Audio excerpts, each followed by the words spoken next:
अल्लाह खत्म करेगा, अल्लाह इज्जत देगा। तुम कौन है? तुम पैर की धूल भी नहीं हो, तुम समझे ना अल्लाह की नजर में।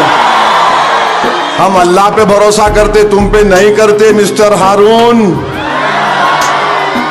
महाराष्ट्र नगर निगम चुनाव में बीजेपी की सुनामी में जहां कांग्रेस और ठाकरे ब्रदर्स की रणनीति पूरी तरह फेल होती दिखी, वहीं इस सियासी तूफान में अगर किसी की पतंग सबसे ऊंची उड़ी है तो वो हैं असदुद्दीन ओवैसी और उनकी पार्टी AIMIM ने ऐसा प्रदर्शन किया जिसने पूरे सत्ता पक्ष और विपक्ष की नींद उड़ा दी।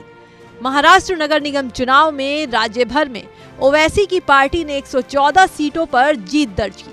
छत्रपति संभाजीनगर में 33 सीटें, मालेगांव में 21, अमरावती में 15, नांदेड़ में 13, धुले में 10, सोलापुर में 8, मुंबई में 6, ठाणे में 5, जलगांव में 2 और चंद्रपुर में 1 सीट जीत।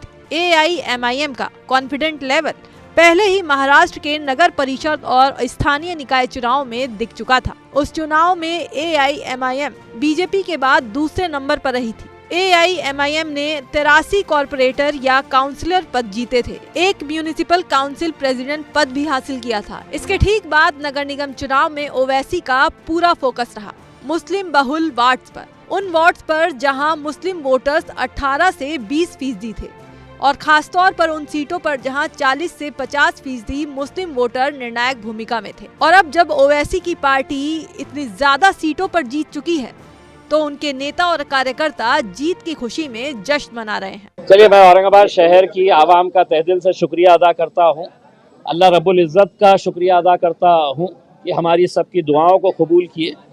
हम हमारे पार्टी के सदर जनाब बैरिस्टर असदुद्दीन अवैसी साहब, अकबरुद्दीन अवैसी साहब, मजलिस के तमाम जिम्मेदारान और इस शहर की वो आवाम जिसने पिछले 10-12 सालों से मजलिस का भरपूर साथ दिया है। भारतीय जनता पार्टी के बाद अगर कोई दूसरा पक्ष यहाँ पर सबसे मजबूत साबित हुआ है तो वह मजलिस इत्तेहादुल मुस्लिमीन साबित हुआ है और हमें खुशी है। हम आवाम का तहे दिल से सर झुकाकर उनका शुक्रिया अदा करते हैं। महाराष्ट्र की जीत से गदगद AIMIM ने उत्तर प्रदेश पर नजरें टिका ली हैं। अभी से यूपी के लिए खास प्लान तैयार कर लिया है। पार्टी नेता शादाब चौहान ने ये जानकारी दी। कहा, बिहार महाराष्ट्र फतेह करने के बाद अब उत्तर प्रदेश की बारी है।